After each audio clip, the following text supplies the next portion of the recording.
The Fire Within. The Beginning of Blaze. The sky over the mountains was painted in deep shades of purple and blue, a quiet warning of the storm that was about to arrive. A small Charmander, barely able to keep his balance on the rocky terrain, wandered through the wilderness alone. His name was Blaze, a name once given to him by a trainer who believed in his potential. But that belief didn't last. Blaze was not fast enough, not strong enough, not good enough for the battles his trainer wanted to win.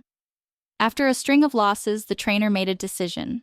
One day, he took Blaze to the forest, far from the comforts of a Pokeball, and left without a word. For hours, Blaze waited, his bright eyes scanning the path for his trainer's return. But the truth settled in like the creeping cold of the night. He had been abandoned, alone. His tail flame flickered weakly, mirroring the fear and doubt in his heart. But in that moment, he made a promise to himself. He would survive.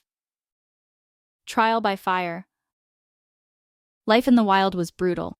Food was scarce, and larger Pokémon saw him as either competition or prey. But Blaze fought through every challenge. He adapted. His claws grew sharper, his flames burned hotter, and his speed increased. Then came the night that changed everything. A heavy storm rolled across the land, rain pouring like a relentless waterfall. Thunder crashed, and the wind howled through the valley. Blaze took shelter beneath a rock ledge, curling his tail close to his body to protect the flame from the rain. That's when he heard it, a deep, rumbling growl. He turned, and his heart nearly stopped. A Gyarados loomed over him, its massive blue-scaled body half submerged in the raging river. Its crimson eyes locked onto Blaze, and with a roar that shook the earth, it attacked.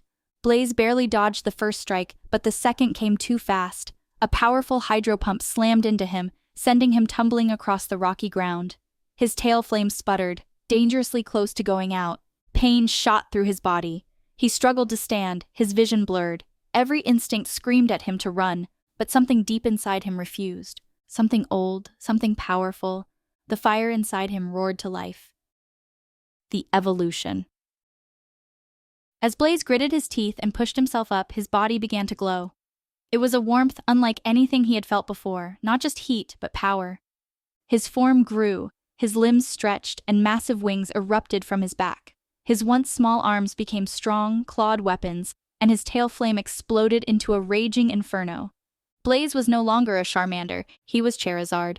The storm no longer felt cold against his scales. The fear that had once held him down had vanished. He turned to face Gyarados, his wings stretching wide.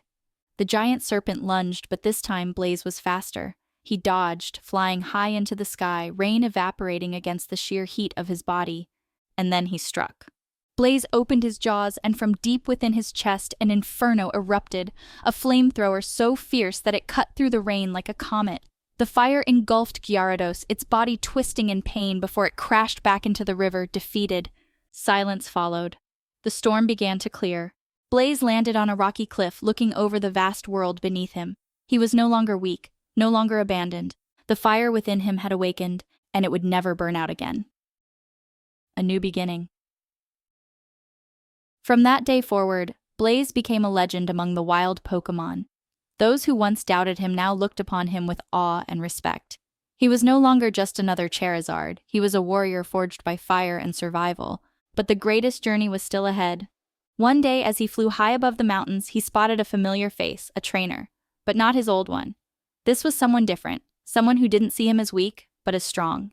For the first time in years, Blaze landed beside a human not as a servant, but as an equal. The boy reached out his hand, eyes filled with admiration. Blaze hesitated. Then slowly he placed his claw in the boy's hand. This was not the end of his story. It was only the beginning.